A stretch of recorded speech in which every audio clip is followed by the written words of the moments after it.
bonita experiencia, la primera vez que pude conversar con la doctora Katy Giselle Gómez, una bonita experiencia por su alto nivel de cientificidad, por su dominio de su materia, y le pedí a Pachi que le cayéramos atrás, acomodé el lugar, y entonces aquí estamos para conversar con esta dama, psiquiatra legal y forense, magíster en análisis e investigación criminal y en perfilado de personalidad y negociación. La hemos convocado, Nelfa querida, para ver si podemos conseguir su enfoque sobre este mundo violento y qué herramientas podría tener la Constitución para desmontar eso, para mejorar este asunto. No, y a propósito de las modificaciones que se han querido realizar y que hay muchos temas que las personas desconocen al respecto, por un tema de lo mismo, de desconocimiento. Entonces, yo creo que deberíamos empezar primero por la parte de psiquiatra legal y forense, para la definición, para estar más claro al respecto. Bienvenida, Katy. Agradecida como siempre de compartir este tipo de temas, sobre todo con una población que desconoce qué es lo que hacemos y cómo se realiza este trabajo. Lo primero es que la psiquiatría forense se encarga de aplicar todos los conocimientos científicos de la psiquiatría clínica, que se encarga, valga la redundancia, de los trastornos mentales. ¿Y nosotros qué hacemos? En el ámbito legal, nosotros somos auxiliares del sistema jurídico. En este caso, decimos si la persona, el conflicto que tuvo con la ley o la infracción a la norma tiene que ver con su condición mental, si es real y si no lo es. Obviamente, ustedes mencionaron algunas de las otras competencias que tienen que ver con el análisis de la conducta criminal en el ámbito investigativo, donde también podemos ejecutar algún tipo de técnica como el perfilado que sirve para la misma. Excelente. Por ejemplo, para poner un elemento constitucional, el cúmulo de la pena, para usted, en su enfoque, que a uno que haya chocado con la ley se le cuenten, de acuerdo a los casos, la cantidad exacta de años en la cárcel, ¿eso mejoraría? Mira, a veces la gente, como nosotros los forenses manejamos muchas cosas que tienen que ver con la legislación y todo eso, a veces piensan que somos juristas, pero yo voy a partir de algunos colegas, que así les llamo porque trabajo más con abogados y todo el sistema jurídico que con mi área clínica, y es el hecho de que el derecho penal va a doler, así que juristas no lo tomen en cuenta, pero el derecho penal no resuelve nada. Nuestro derecho es punitivo, todo es cárcel, cárcel, cárcel. Eso es así. Y tenemos que reconocer y hacer conciencia que no hay delito sin conducta. Entonces, ¿a qué tenemos que atacar? A la conducta. ¿Qué está pasando en la conducta del individuo que infringe las normas sin ningún tipo de conciencia? Desarrolle su visión. Entonces, ¿qué quiere decir eso? Y por mencionar a un querido amigo, el jurista juez de la pena, el maestro Báez, que siempre está hablando de todo esto. Nunca buscamos las tipificaciones conductuales, más sí tipificamos el delito. El delito. Ah, sí, mató, asesinó o tuvo una agresión sexual. Sí, pero es una conducta psicopática, es un disocial, a dónde pertenece, cómo trabajamos su reinserción social. Y que puede empeorar estando incluso dentro de la cárcel, de hecho una persona que tenga una condición psiquiátrica, y eso es muy delicado. Incluso hablábamos fuera del aire el tema de las modificaciones dentro del código, que, ok, es excelente que se dividan las tipificaciones de los delitos, pero y en cuanto a la parte psicológica de estos delincuentes y criminales, ¿qué los conlleva? Porque al final no le vamos a hacer un bien, al contrario, le estamos haciendo un mal, seguimos alimentándole entonces ese problema que ellos tienen psicológicamente. Mira, estadísticamente es bien sabido que todo aquel que entra a un recinto penitenciario y no tiene una estructura para cambio de sus conductas, repite antes de los 2 años el mismo delito agravado. Entonces, se está reformando. ¿Qué hacen en la cárcel? Una carrera criminal. Y ahí viene el problema mayor que tenemos nosotros luego. Entonces, no es que no se modifique, porque tenemos que estar conscientes. Toda constitución debe actualizarse según los tiempos. No es lo mismo lo que vivimos hoy a lo que se vivía hace 20 años. Lastimosamente, el ser humano ha ido condicionándose a la desensibilización humana. ¿Qué quiere decir eso? Hoy en día, lo que nosotros veíamos como hechos aislados, muertes violentas, agravadas, con tortura, con una serie de conductas completamente desviadas, es normal. Y en vez de la persona sentirse mal por esa situación, lo que hace es buscar la viralización de dichos hechos, que obviamente tiene un impacto social y ese impacto social se magnifica. Por ejemplo, el caso del joven que amenazó al presidente, que es algo leve, pero ya de por sí es una conducta que tiene que ser analizada. Le dieron un mes de prisión preventiva en modo de investigación, pero y entonces ya le hicieron el estudio necesario a ese joven por el hecho de que él se consideraba influencer y quería entonces convertirse viral. Entonces, fíjate que tenemos un problema hasta de vocablo. Aquí cualquiera se llama influencer, con todo el respeto, pero si usted busca el significado de esa palabra en un diccionario, son personas que tienen un impacto en la vida del otro para ejercer cambios de manera positiva. Correcto. Ahora un influencer, si yo te digo mata, entonces tú te siembras en tu jardín y ya tú eres una mata. ¿Qué puede estar pasando en la República Dominicana? ¿Qué factores están influyendo para que se incremente de manera significativa esa salud mental, ese problema de salud mental? ¿Qué es lo que está pasando aquí? Mira, el problema no es aquí nada más, Michael. En el mundo, yo sé, es epocal, pero...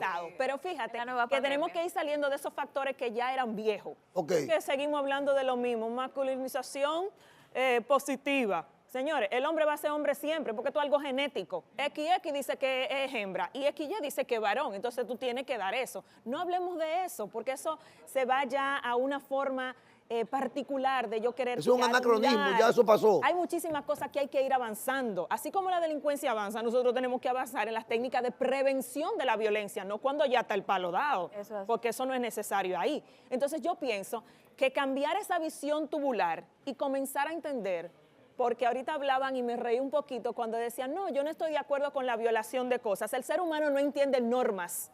Por lo tanto, hay que decirle que eso es una violación a una ley para que entienda que hay una consecuencia por. Cuando el ser humano no tiene límites, entonces ahí comienzan los conflictos de manera interna. Entonces es muy importante que las personas puedan entender a dónde sí y a dónde no. Si yo tengo y le digo a un niño, por ponerles un ejemplo clásico, no ponga la mano en el enchufle porque te puede dar corriente. No la ponga, ok, ponla. Inmediatamente se dé Corrientazo. la parte eléctrica hacia el cuerpo, va a tener alguna respuesta adversiva. Entonces ahí el niño entiende que no debe hacerlo. La violencia se ha trasladado a todos los escenarios en la República Dominicana. Comenzamos viéndola en el tránsito, luego desde los hogares. Es una cosa desastrosa que en la pandemia se dispararon las cifras a nivel mundial.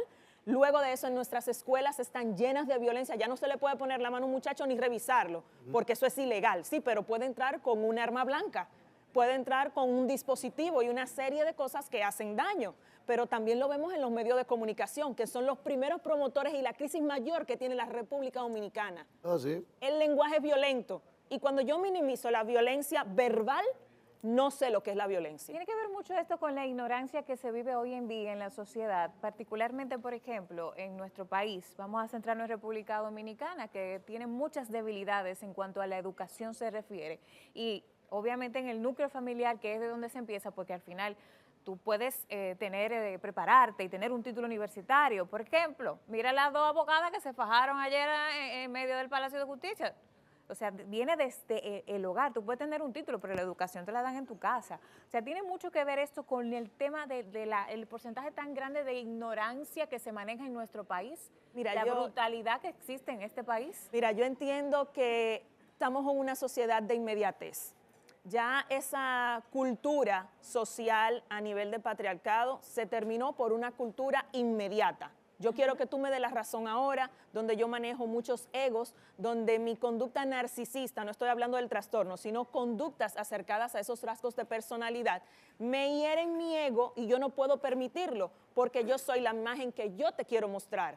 Por eso muchas personas no se soportan a sí mismas y simple y llanamente lo que sacan en esos momentos es lo que ellos son en realidad. No tiene que ver con un nivel de educación, tiene que ver con una autoestima disfuncional y una forma particular, estructural de pensar. Mire, la Hollywood, por ejemplo, como industria del cine, ese modelo de Hollywood sangriento, violento, eso tiene incidencia en la personalidad. Y los videojuegos, Michael, Sí, también, todo súmale a sí, eso sí, también los videojuegos. eso impacta la personalidad. Y mira, y me acabo de acordar algo que me dice mucho Yanna. Yanna me relaja mucho y me dice, tú eres la CSI dominicana. Y yo le digo, ay, Yanna, no me digas así, que eso me ofende. Y ella se queda como, CSI. ¿cómo que eso te ofende? Digo, sí, porque una cosa es lo que Hollywood te muestra y otra es la realidad de la vida. Entonces, cuando nosotros trasladamos nuestra vida a una película, se vuelve una fantasía. Y yo quiero continuar en esa fantasía, pero la realidad siempre va a chocar O sea, conmigo. es incorrecto. Totalmente. Y eso pasa hasta en el amor, el romantizar las cosas suele pasar. Idealizar. E idealizarlas Y también. tiene tal cosa y ya me llamó y está enamorado de mí hasta allá arriba. No, no, no, no, no, no, no. Eso no es real.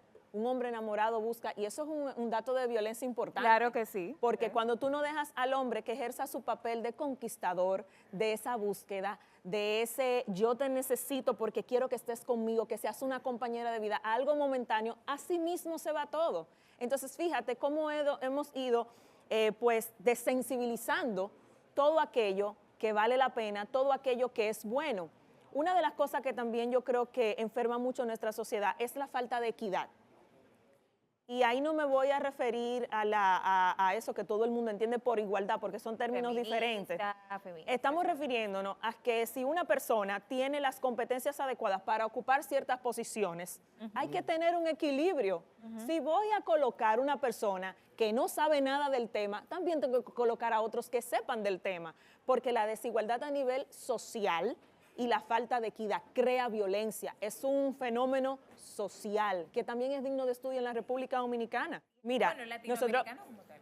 Realmente eso suele suceder, pero fíjate que hay algo muy interesante y es que nosotros no podemos pensar que vamos a erradicar la violencia en 2, en 3, en 5 años, porque tenemos una historia de violencia. Mira, aquí se dice mucho violencia contra la mujer, violencia contra la mujer, violencia. Y yo tuve que desmontar eso cuando yo tuve mi posición en el Ministerio Público. ¿Cómo lo desmontó? Porque es que no podemos entender que la mujer siempre es la única violentada. Aquí hay mujeres que son violentas y muy violentas. Permíteme decirte algo. Eso es grave. Mira qué enfoque tengo yo. En el año 1995, tú buscas el periódico en el año y no hubo 5 feminicidios. 5. En el 95, Michael. Por ejemplo, en el 1990 no hubo 4 feminicidios. Pero quizás... ¿A qué se debe? Perdóname. Ajá. ¿A qué se debe a que se dispararon los números?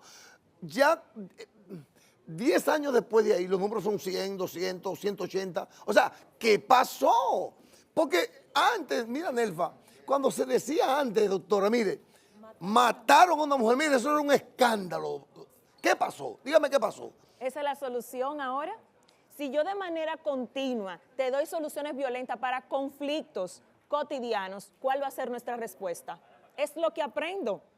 Algo tan simple como repetir una canción que insulta a una mujer y tú la cantas y la bailas como mujer, ¿por qué lo consumes? Yo soy lo que consumo.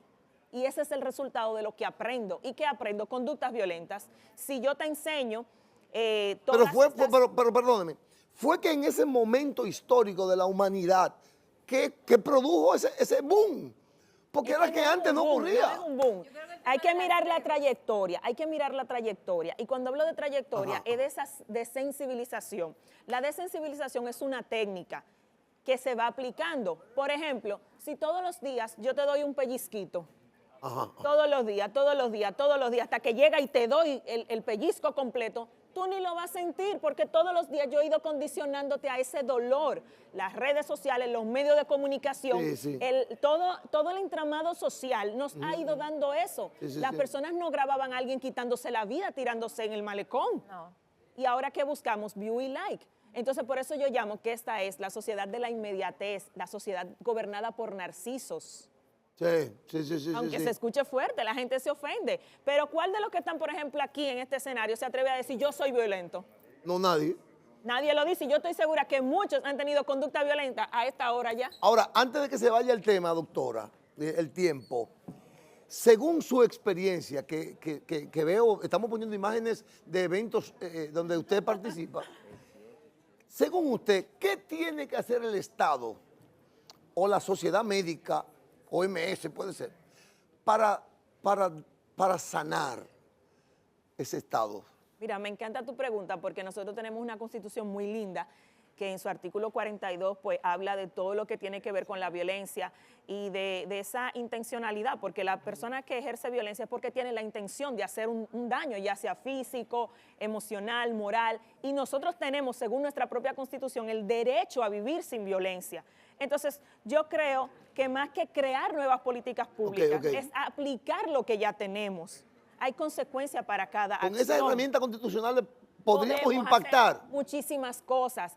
No es cuestión, y no critico al que lo haga, pero yo que estuve en ellas, puedo decir que vamos a caminar por la no violencia. Y después muchísimos de los hombres que estaban ahí salieron en el periódico que habían matado a sus mujeres. Exacto. No es eso. Vamos a los barrios, vamos a ver en esta determinada población cuáles son esos factores que están afectando, pero sobre todo vamos a buscar un personal competente. No todos los que trabajamos en salud mental sabemos de violencia. No todo el que está ahí sabe de criminalidad. No todo el que está sabe de sociología. Entonces, este equipo multidisciplinario puede hacer algo, puede hacer la diferencia. Fíjate que es penoso, pero el que habla de salud mental regularmente no es un psiquiatra, no es un psicólogo. Entonces yo creo que hay un despertar de todas las sociedades, tanto de la Sociedad Dominicana de Psiquiatría, a la cual pertenezco, tanto del CODOPSI, de los psicólogos, de todas esas personas que tienen las herramientas para poder educar a la población. Estamos hablando de este tema y estamos psicoeducando, pero no todo el mundo lo hace. No. Porque entrevistas como esta, donde yo no estoy dando el perfil de algunos de los criminales, que es lo que siempre me piden, que es lo que da el morbo, eso sí se hace viral. Pero tú no quieres aprender, tú no quieres leer, tú no quieres educarte. Entonces, todas esas cosas creo que es simple y llanamente aplicarlas porque las tenemos. ¿Por qué entiendes tú, Katy, que, por ejemplo, nuestros legisladores no priorizan esta parte tan importante que mencionabas ahorita? La nueva pandemia se trata mucho de la salud mental y yo creo que eso es parte de la ola de violencia que hoy en día estamos viviendo. ¿Por qué los legisladores se han encargado de distraer tanto a la población en otras cosas y no se enfocan en lo verdaderamente importante? Así es, me encanta tu comentario porque nuestro expresidente, el doctor Julio Chestaro, dice que la psiquiatría es la cenicienta. Y es real, ¿Sí? Es la más olvidada. Y da mucha pena que no se ocupen. Hay algunos cuantos que se han ocupado, pero siguen encabetados los proyectos. Finalmente, esa unidad, ese núcleo multidisciplinario, ¿en dónde debería estar? Mira, ¿Quién lo debería tener? Ese núcleo debería de ser parte incluso de la asesoría a nivel presidencial, porque en todos los ámbitos hay violencia. Sí. Pero escoger un grupo, vuelvo y repito, que tenga las competencias, no una posición política. Debemos dejar de romantizar la salud mental, debemos dejar de politiquizar esa situación. Esto es algo de salud mental y la República Dominicana, repito nueva vez, tiene una emergencia en salud mental. Doctora Katy Giselle Gómez, complacida. Yo le dije a Pachi, tienes que traerla aquí, yo le dije a Pachi. Me encanta. Katy, gracias de verdad. Esta es tu casa, con temas importantes e interesantes a debatir aquí. Y bueno, y más en lo que hemos estado viviendo en este último año y el desconocer tanto esta rama tan importante de la psiquiatría legal. Gracias por estar con nosotros.